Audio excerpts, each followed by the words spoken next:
নমস্কার বন্ধুরা, পুঁই শাকের তরকারি বা পুঁই শাক খেতে তো আমরা সকলেই ভীষণ পছন্দ করি, কিন্তু আজকে আমি আপনাদের সাথে শেয়ার করব পুঁই শাকের ফল বা পুঁই মিটুলির রেসিপি, যেটা কেবলমাত্র শীতের এই সময় কিন্তু পাওয়া যায়।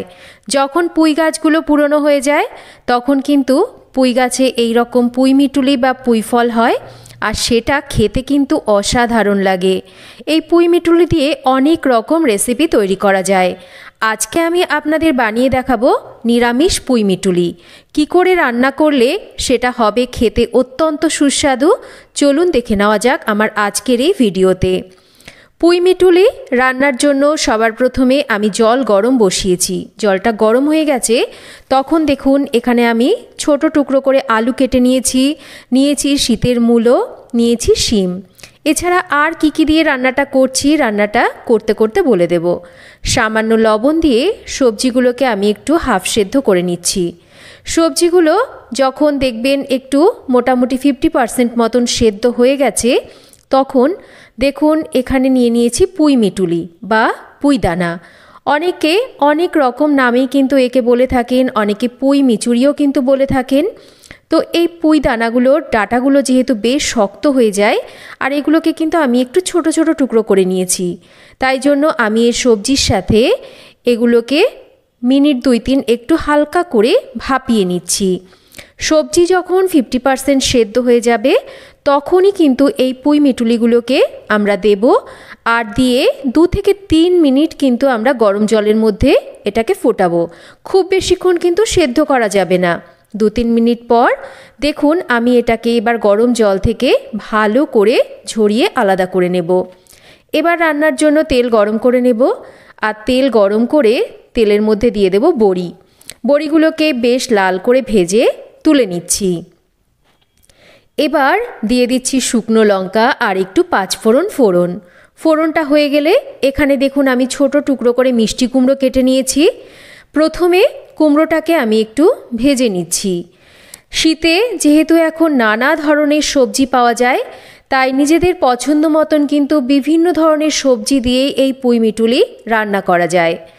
এবার কুমড়োটা হালকা ভাজা হয়ে গেলে আমি দিয়ে দিচ্ছি বেগুনটাকেও ঠিক একই রকম ছোট করে কেটে নিয়েছি।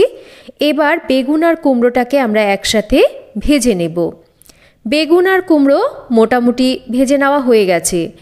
এবার এর মধ্যে আগে থেকে ভাপিয়ে নেওয়া সবজি আর পুঁই মিটুলিটাকে দিয়ে দেব।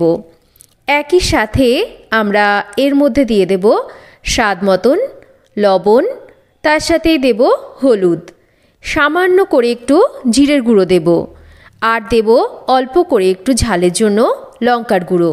চাইলে রান্নাটা পুরোপুরি কাঁচা লঙ্কাতেও কিন্তু অবশ্যই করা যেতে পারে। এবার এই সমস্ত মশলার সাথে এই সমস্ত সবজি পুঁই মিটুলিকে আমরা একটু ভালো করে নাড়াচাড়া করে ভেজে নেব, মানে কষিয়ে নেব।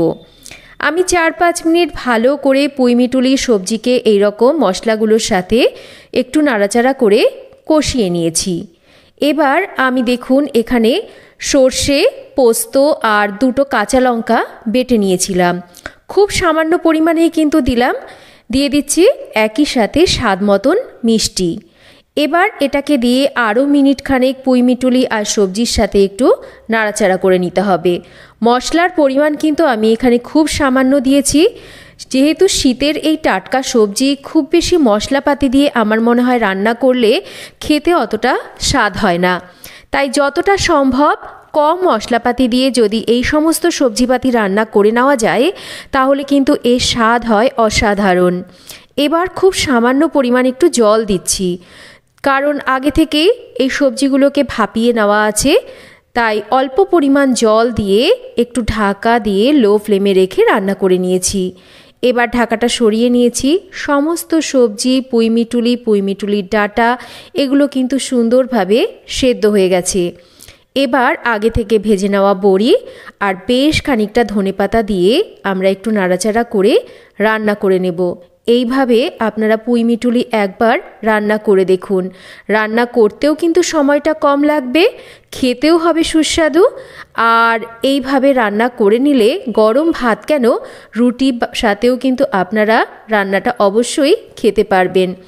তো এইভাবে একবার আপনারা পুঁইমিটুলি বা পুঁইমিচুরি বা পুঁই ফল যাই বলুন না কেন, একবার যদি না খেয়ে থাকেন অবশ্যই বানিয়ে খেয়ে দেখুন। আশা করছি রেসিপিটা আপনাদের সবার ভালো লাগবে।